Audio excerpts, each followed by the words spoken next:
minyak nilam sama minyak. Tapi sebelumnya kenalin dulu nih Mas tim saya. Siap, Mas. Ada Mbak Najwa sama Mbak Manda. Jadi kita bertiga, kita disuruh nyari produk dan sebagainya, dan kok dari kontak-kontak ketemulah sama Mas Sadli gitu. Ngobrol-ngobrol, ternyata Mas Sadli sama Mas yang lain punya ini produk yang lagi kita cari. Iya. Nah, tapi kita tuh sebenarnya masih nggak terlalu paham sama produk ini, Mas. Di bidang petaninya ya, sama di bidang lapangannya langsung. Bisa nggak, Mas? Kita minta tolong buat diedukasi dulu kita-kitanya nih. Oke, baik. Terima kasih, Mas. Jadi perkenalkan juga kan, kita nih dari tim namanya Surya Agro Nusantara, yang dimana beranggotakan pertama itu Sadli sebagai direktur utama, kemudian ada saya, ada teman saya juga yang beberapa sudah join, ada Arif Rido, Fadil, siapa lagi ya? Wisnu Mas join belum? Dan ada juga teman satu lagi yang belum join, namanya Wisnu Mas. Jadi kita bergerak di beberapa komoditi pertanian. Jadi kan karena Mas Akbar tadi diskusi bersama Sadli Mas ya. Jadi untuk produk yang Mas maksudnya saya kurang tahu maksudnya produk yang mana gitu. Mungkin kita yang ini Mas, minyak serai sama minyak nilam. Ya soalnya apa? Mas Adlinya bilang main ini juga kan apa? Oh iya. Lidi sawit ya. Oh iya, baik. Jadi Mas Akbar ingin menanyakan tentang produk serai dan nilam ya Mas. Kita mau mulai dari mananya dulu nih Mas, kalau Mas Akbar maunya gitu. Kita mulai dari tanaman dari ininya aja kan ya. Gimana itu tanaman apa, terus prosesnya gimana gitu. Boleh diulang Mas, jaringannya agak mungkin bisa dijelasin dari masuk ke penyulingan, proses tanaman, terus masuk ke penyulingan. Belum terlalu paham banget sih. Oke, bentar Mas.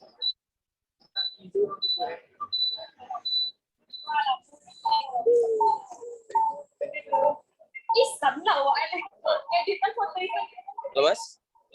Halo? Nggak terdengar Mas ya? Udah. Jadi kayak baik, mungkin pertama kita menceritakan dulu dari serai wangi ya Mas ya? Iya, boleh.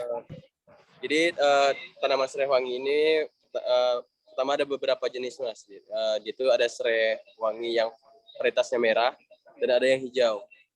Jadi untuk varietas merah ini ya biasa kita temukan di Sumatera, Jawa, dan daerah-daerah yang curah hujannya cukup tinggi karena dia tumbuh lebih baik di sana gitu Mas.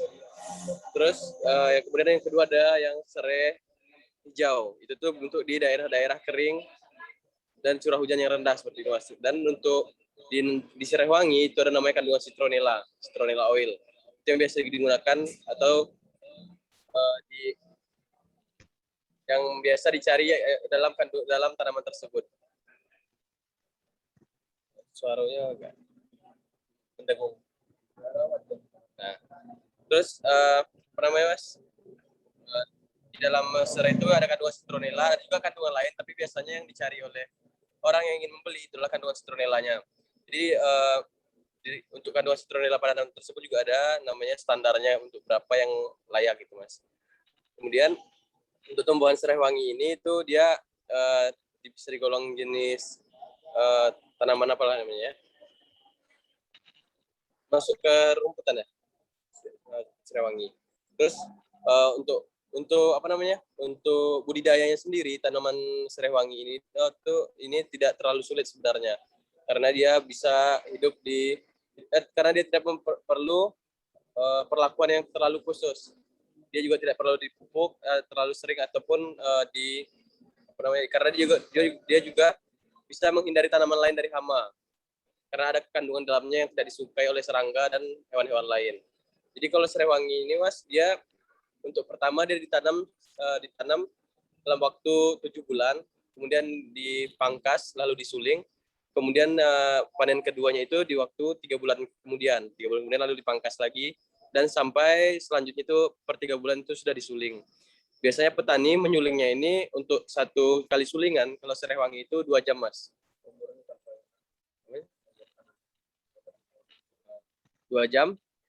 Untuk 2 jam itu biasanya kalau di daerah kami, Sumatera Barat, petani masih banyak menggunakan sulingan dari drum yang kapasitasnya 40 kilo. Jadi dalam 40 kilo sulingan tersebut, itu biasanya petani mendapatkan lebih kurang 1 kilo minyak serai wangi.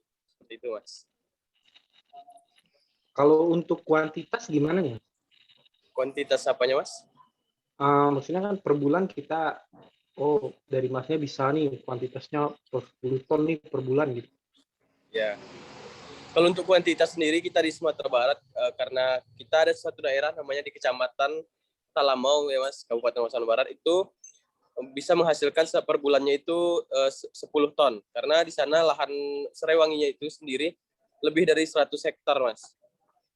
Jadi untuk 1 hektar itu kira-kira bisa menghasilkan sampai 150 kilo, seperti itu, Mas. Itu maksudnya butuh budidaya dulu nggak, Mas? Kita kan, ini kan panennya per 7 bulan, terus panen terlanjutnya 3 bulan, seterusnya Ya. 3 bulan. Jadi misalkan saya ada orderan nih, dan si buyer minta kontraknya per 10 ton per bulan gitu. Jadi itu Ya. saya harus nunggu dulu selama 7 bulan pasca panen, atau bisa langsung gitu. Mereka Oke, punya baik, stok Mas. gimana? Jadi kan karena kita di Sumatera Barat ini menanam serai wangi ini sudah lama gitu, Mas. Jadi yang 7 bulan itu adalah saat menanam awal untuk dia bisa dipanen gitu. Jadi kalau kita di sini panennya per 2 bulan atau 3 bulan. Dan rata-rata per 1 bulan itu di sini bisa mengeluarkan sampai 10 ton, Mas. Karena kan yang kita Iya. bilang tadi yang ada 100 hektar itu adalah baru satu daerah kecilnya gitu. Di daerah lainnya juga masih banyak untuk tanaman serai wangi tersebut, seperti itu, Mas. Jadi ya bisa lah ya dari Masnya buat dikumpulin 10 ton gitu dari satu daerah gitu ya. Ya kalau kita kumpulin sebenarnya bisa, Mas. Itu nanti tergantung gimana di lapangannya kita kan. Oh iya benar.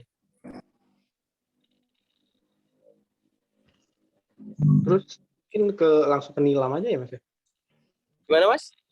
Langsung ke minyak nilam aja, bedanya gitu gimana? Oke, ya. Baik, Mas.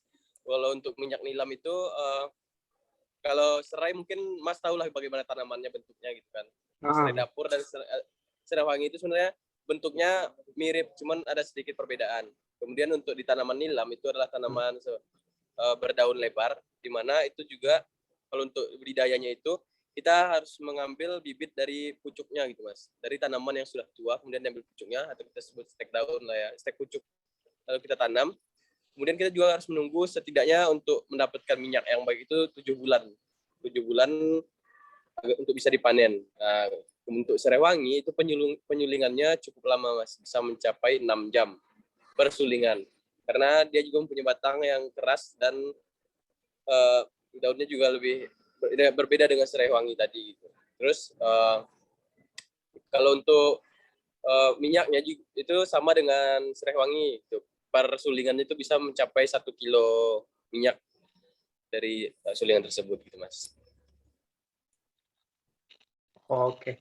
Berarti kalau cuma beda di masalah penyulingan aja ya, Mas ya? Waktu Oh penyulingan iya, aja. lupa saya menyebutkan, Mas, untuk nilam itu dia tidak bisa dipangkas, Mas. Dia harus diganti. Jadi tanam ganti seperti itu, Mas. Kalau untuk Jadi daerah kita di sini. sekali panen gitu ya? Ya, per 7 bulan dia diganti gitu, Mas. Oke. Kalau untuk kuantitasnya gimana, Mas? Stok juga Kalau untuk gitu. apa ya, Mas? Kuantitas Ya. sama nggak kayak ini serai? Kalau untuk kuantitas serai nilam ini sebenarnya sekarang itu imbang, tapi perbedaannya dengan serai itu untuk tempat budidaya nilam itu beda daerah gitu, Mas. Karena lebih banyak nilamnya ditanam masyarakat di daerah yang sedikit lebih rendah datarannya gitu dibanding yang serai wangi. Begitu. Sini juga ada namanya Bukit Nilam, Mas. Itu juga sudah dari zaman Belanda gitu. Ada namanya, Bukit Nilam itu emang asalnya dari nilam itu ya? Ya, nilamnya juga salah satu tanaman yang sudah sangat lama di daerah kita, Mas. Oh iya. Kalau di daerah saya kan dari Bengkulu nih. Kalau dulu sih Dulu ya, Mas. umurnya ada tuh penyulingan bekas ekspor juga minyak nilam, tapi sekarang udah nggak ada. Iya, iya, iya. Ekspornya sama produsennya udah kabur. Oh iya Mas, dan untuk nilam, kalau nilam ya Mas, sekarang posisi kita itu bisa dibilang masuk 3 besar, tapi saya juga ragu nggak, apakah kemarin kita nomor 1 di Indonesia untuk kualitas apa gimana, tapi kita sudah melewatkan Sulawesi seperti itu. Karena kualitas pacau oil kita tuh lebih tinggi di antara yang lainnya gitu. Kandungannya itu ya. Ya. Kalau untuk kuantitas stok tadi bisa ya 10 ton per bulan gitu. Kalau untuk kuantitas nilam ya Mas ya? Iya. Nilam kita sekarang ada ready mungkin sekitar 4 juga, tapi kalau untuk 10 itu sepertinya bisa, karena kan nilam ini pada dasarnya bisa disimpan dalam jangka waktu yang sangat lama gitu Mas. 20 tahun bisa disimpan. Jadi terkadang masyarakat apabila harga tidak sesuai, mereka lebih baik menyimpannya daripada menjualnya dengan cepat seperti itu Mas. Oke. Tapi dengan catatan penyimpanannya harus sesuai gitu Mas. Seperti itu. Iya nih Mas Fadil, saya juga lagi di Bengkulu. Oh iya Mas. Oh iya. Di... Terus Fadil lagi di Mas Bengkulu tuh Mas. Mas Fadilnya di mana tuh sekarang posisi? Oh, sorry ini agak itu ya, agak ribut. Kalau saya sih sekarang lagi di Bonang Makmur, kebetulan saya kuliah di UNIP kan. Oh. Di UNIP belakang. Kalau Mas ini di mana? Oh, saya kuliahnya di Jakarta sih Mas, tapi karena kepengen kan lagi balik gitu. Oh gitu. Di mana ada Bengkulunya? Saya di Curug Mas. Oh lagi di Curug. Nggak begitu jauh sih. Berapa lama Mas kalau? Ya. Ntar dihubungi aja saya, ntar saya tinggalin nomor aja. Oke, siap.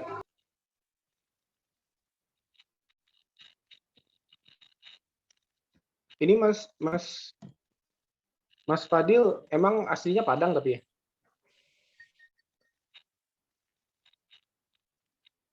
Mas Ardi? Oh iya Mas. Kebetulan saya asli Padang. Non kuliah di sini. Oh gitu.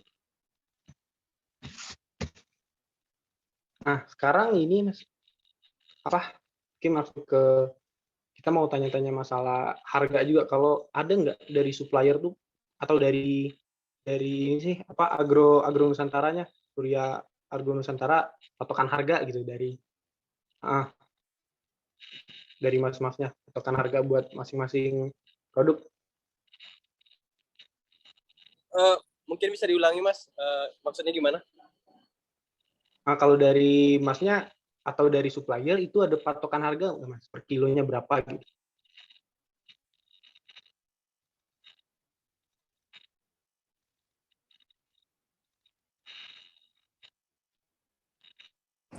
Baik Mas, untuk harga sebenarnya kita juga Mas ya, kita menyesuaikan juga pertama gitu kan. Tapi kan pertama kita di Surya Agro Nusantara ini, kebetulan saya juga dari pertanian, teman-teman saya juga ada dari pertanian. Jadi kita tuh kan tahu lah Mas gimana ya namanya. Petani ini dari dulu tuh selalu ditekan dari atas gitu Mas. Maksudnya dia mereka kita tidak makan gitu, tapi kita menekan beberapa pihak menekan mereka seperti itu kan. Jadi kalau untuk harga kami sampai saat ini sebenarnya juga ingin kami masih mencocokkan dan kami juga ingin mensejahterakan petani seperti itu Mas. Jadi bagaimana petani sejahtera, kita sama-sama senang gitu Mas. Itulah tujuan kami pertama gitu Mas. Benar sih. Kebetulan saya juga ada background lah di pertanian, orang tua gitu. Tapi kendala kita tuh Mas, jadi proses ekspor kan kita mengajukan penawaran ya. Nah, kita masih bingung nih gimana tentuin harga pasar dari minyak nilam sama minyak atsiri ini, soalnya kalau saya lihat trennya agak fluktuatif juga harganya. Jadi kalau misalkan ada nih harga dari Mas, harga dari petaninya segini nih Mas. Oke, nanti kita kontak-kontakan aja. Berapa nih? Kita tinggal bagi persenan dan sebagai. Pokoknya saling menguntungkan lah. Kalaupun ya maksudnya sistem dari Mas itu kan kita nggak bisa, kalau kita dapat harga yang agak tinggi dari buyer, nanti kan kita bisa naikin juga ke petani gitu kan Mas. Ya. Nah, kebetulan visi dan misi saya itu juga sama gitu. Berarti mungkin baiknya gini ya, kalau saya coba cari berapa harga dari buyernya, nanti saya diskusiin lagi ke Mas. Oh, kita keterbukaan aja, misal dari petani itu segini. Kita tinggal sharing-sharing profit aja gitu ya. Wah, itu sangat menarik Mas. Saya setuju dengan itu karena kita lebih enak saling terbuka kan untuk hal ini gitu Mas. Iya. Boleh Mas, boleh. Sangat senang sekali Mas. Oke, siap. Kalau untuk pengalaman ekspor gimana nih Mas? Surya Agro Nusantara. Pengalaman ekspor Mas. Udah closing belum nih? Iya, baik Mas. Gini, Surya Agro Nusantara kita beranggotakan 5 orang ya Mas ya. Kita bergerak di pertama kita di lidi sawit, kemudian di minyak atsiri untuk nilam dan serai wangi. Jadi untuk lidi sawit kita sekarang lagi tahap produksi Mas. Untuk mencapai target kita kemarin itu ada beberapa lah target kita gitu. Untuk awalnya kita ada 10 ton, kemudian kontrak dengan buyer, kita juga mempersiapkan untuk yang lainnya ada juga gitu. Terus untuk di di atsiri kita tuh baru selesai uji labor Mas. Cuman kita untuk pasarnya juga sudah sangat gitu Mas. Ada juga lah gitu. Terus kalau kita juga di tim kita itu ada yang Fadil tadi Mas, dia juga pernah ekspor gambir beberapa kali ke India. Ya. Terus kita sekarang juga lagi melirik juga produk turunan kelapa Mas, seperti coco fiber, coco fiber gitu. Oh iya, saya lihat tuh punya Mas Sadli tuh. Ya, itu kebetulan produksinya cukup besar Mas. Jadi ya insya Allah Mas doakan juga lah, mungkin secepatnya kita bisa langsung ekspor gitu. Saya kebetulan ini ada rencana juga, kemarin tuh lagi ngumpulin budget lah buat lidi sawit. Saya rencananya mau produksi di Bengkulu Utara tuh. Oh, apa tadi Mas? Lidi sawit. Oh, lidi sawit juga. Oh, bagus Mas. Rencananya mau buat produksi lah di utara. Cuma masih kendala di ini sih, modal aja sekarang. Prepare ya, begitulah kendala-kendala. Oke Mas, nanti kalau untuk lidi sawit kita calling aja, kita bantu juga. Apa yang bisa kita bantu gitu Mas. Oke, siap.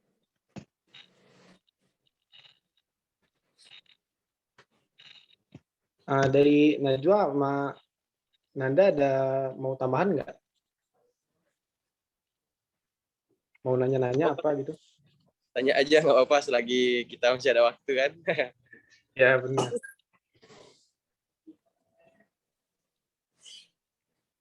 Apa gitu bingungnya di mana? Kita sharing-sharing aja nggak apa-apa. Ya nggak apa-apa, kita santai aja. Kalau nggak terlalu apa lah.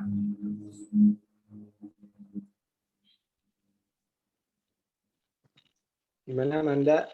Najwa? Pasbarnya di mana Mas? Ya Mbak. Pasbarnya di mana? Oh, Mbak tahu pasbar juga ya? Iya, kebetulan kuliah di Padang. Oh, kuliah di Padang. Dari Pasaman Barat di Simpang 4, Mbak.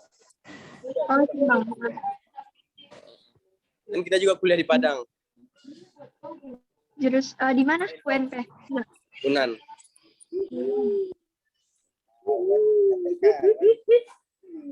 Ya, Mbak kuliah di mana?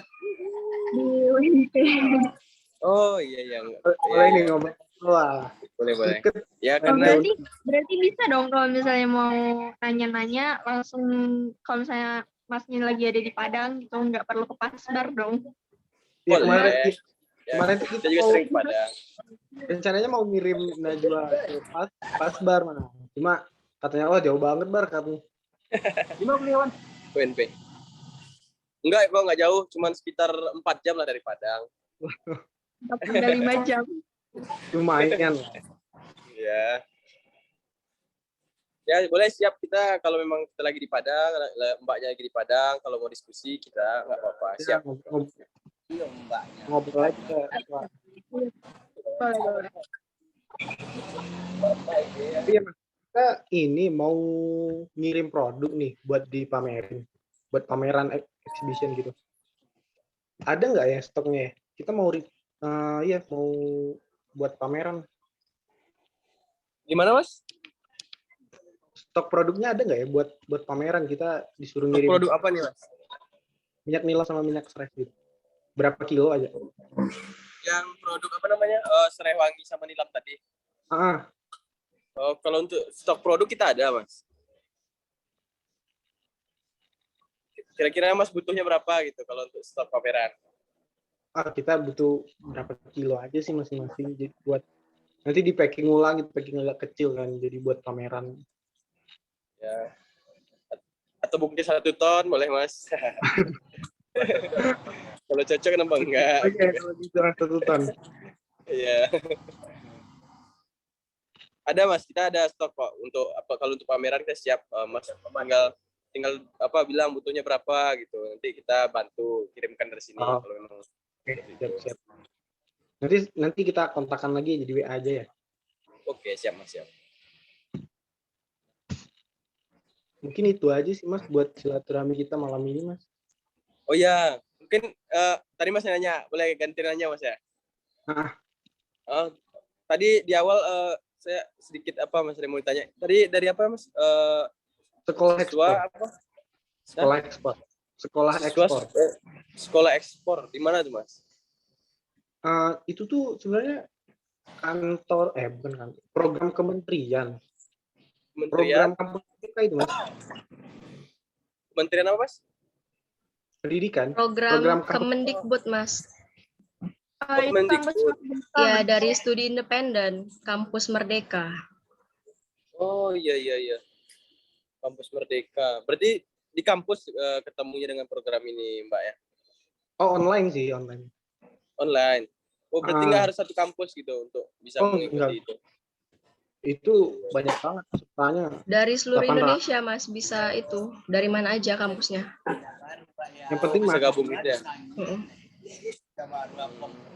Jadi kalau, programnya tuh gimana tuh, Mas? Mbak? Kalau sekolah ekspornya emang ada namanya Yayasan Sekolah Ekspor. Jadi tuh kayak bisa ekspor gitu, Mas. Oke, bisa ekspor juga ya. Jadi berbayar gitu. Oh, kita yang berbayar. Enggak. Kebetulan sekolah ekspor itu kolaborasinya sama Kampus Merdeka, Kementerian Pendidikan. Iya. Buat programnya kan. Jadi kita sekarang free sih. Oh, itu programnya berapa lama itu kalau boleh tahu, Mas? Itu 1 semester jatuhnya, Mas. 1 semester. Dari dalam 1 semester kita diharapkan bisa ekspor atau gimana? Ya, benar. Kita ya bantulah, kita diajarin, dikasih jalan ibaratnya gitu. Tapi balik lagi ke kitanya. Ke kitanya ya. Oh, berarti nggak ada apa namanya? Nggak ada ikatannya harus gini gitu. Nggak ada, Mas ya? Oh, enggak. Cuma dia diajarkan bagaimana kita bisa ekspor, kalau bisa memang ekspor ya. Jadi itu kan sekarang kan ekspor ya, Mas, lagi jadi program pemerintah. Kita langsung dari buat naikkan ekspor. Iya, benar. Salah satu langkahnya ini dibuat lah. Siap. Jadi programnya sangat bagus ya, Mas ya. Iya, benar.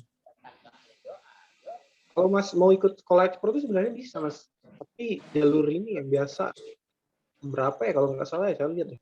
3,6 kalau nggak salah. Wow, mahal banget. 3,6. Per berapa tuh, Mas? Semester? Enggak. Kayaknya lebih cepet deh. Lumayan juga, Mas ya. Kita kan satu semester itu sama kuliah, jadi kita dipotong SKS-nya gitu. Iya. Wah, mantap sih, Mas. Ya, nggak apa-apa, Mas. Kita kayaknya belajar bersama aja. Mungkin Mas dari sekolah ekspor, kita belajar dari bisa ekspor juga. Nanti kalau kita ada kesempatan sama-sama lah kita, Mas ya.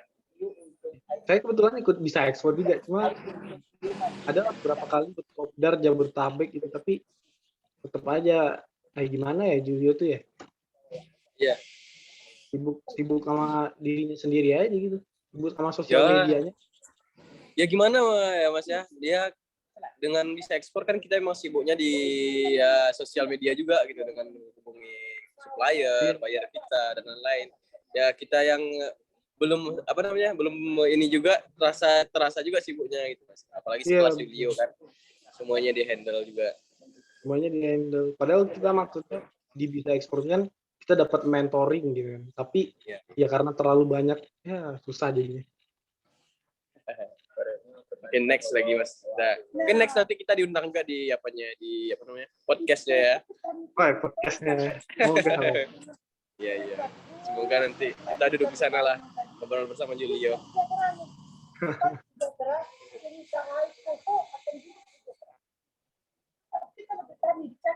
Nah, mungkin itu aja sih Mas buat hari ini. Terima kasih banyak ya Mas. Oke Mas. Banyak udah ngeluangin waktu Mas.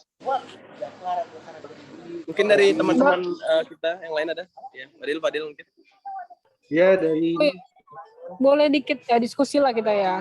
Karena kita juga ilmunya masih belum oke lah nih. Di Boleh, Mas. sini mungkin pertanyaan pertama nih ya buat teman-teman dari menarik sih ada sekolah ekspor ya dari Kementerian Kemendikbud Kampus Merdeka ya. Menarik Kampus Merdeka. Saya kita udah nggak bisa lagi nih Kampus Merdeka. Nah, udah kelar ya. udah di semester akhir soalnya. Di sini ada anak Unip juga loh Mas. Oh serius? Iya ini. Halo Mas, saya anak Unip. Oh, jurusan apa?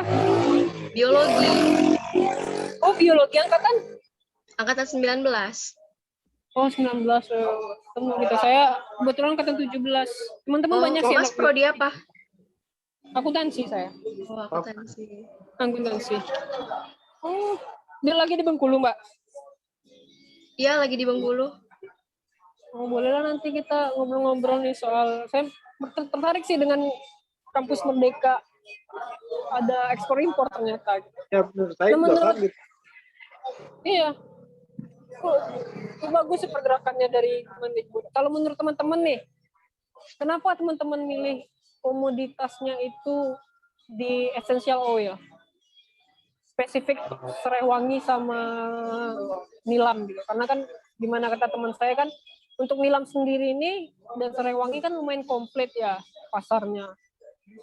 Serai wangi aja tuh ada 2 jenis varietas dan tingkat citronella oilnya pun berbeda gitu di 2 varietas tersebut.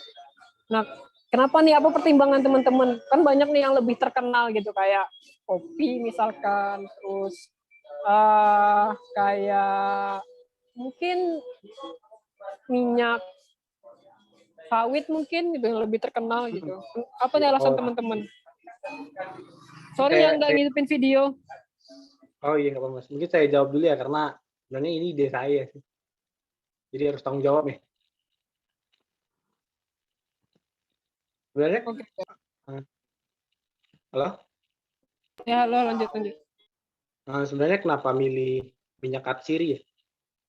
Karena dari yang saya amati profitnya oke gitu. Dengan apa ya? Dengan hasil kita biasanya serai itu di pinggir jalan gitu kan. Udah banyak banget serai di Indonesia. Berapa sih harga serai gitu? Kita ngelihatnya, oh saya ngelihat dengan proses penyulingan dan sebagainya dia bisa profitnya segini loh. Pertama dari profit yang saya lihat, terus dari kualitas lah. Kualitasnya emang agak ribet sih masalah kandungan dan sebagainya. Tapi dengan kondisi yang Indonesia, kondisi tanah Indonesia menurut saya itu kualitas yang dihasilkan dari tanah Indonesia tuh paling bagus gitu, bagus banget. Dan keunggulan kita dari negara-negara lain tuh itu sebenarnya. Dan satu lagi masalah kontinuitas, setelah saya survei ternyata saya pernah dapat data gitu, 90% atsiri, bukan atsiri sih, 90% bahan parfum dunia tuh dari Indonesia gitu. Oh dari situ saya mandang nih, ternyata pasarnya gede banget. Dan setiap saya cari misalnya dari trade map aja gitu ya, essential oil, oh itu banyak banget. Dan salah satunya yang paling bagus itu minyak nilam. Setelah saya diskusi sama mentor-mentor saya, ternyata minyak nilam itu kayak dijadikan base bahan dasar. Karena dia punya karakteristik yang nggak terlalu mencolok kayak minyak spray. Makanya sebenarnya saya lebih condongnya ke nilam sih. Baru tahu juga sebenarnya. Itu aja sih alasannya kalau dari saya, Mas. Bisnis banget ya. Oke, kalau berarti Mas ini untuk ya seperti yang saya bilang tadi kan, ternyata kalau kita bilang sereh gitu ya, sebelum kita, karena nilam lebih kompleks lagi, karena nilam kan ini salah satu komoditas yang sudah dijual itu dari zaman Belanda, karena memang waktu itu untuk essential oil kekuatannya Belanda itu kan nilam salah satunya seperti itu.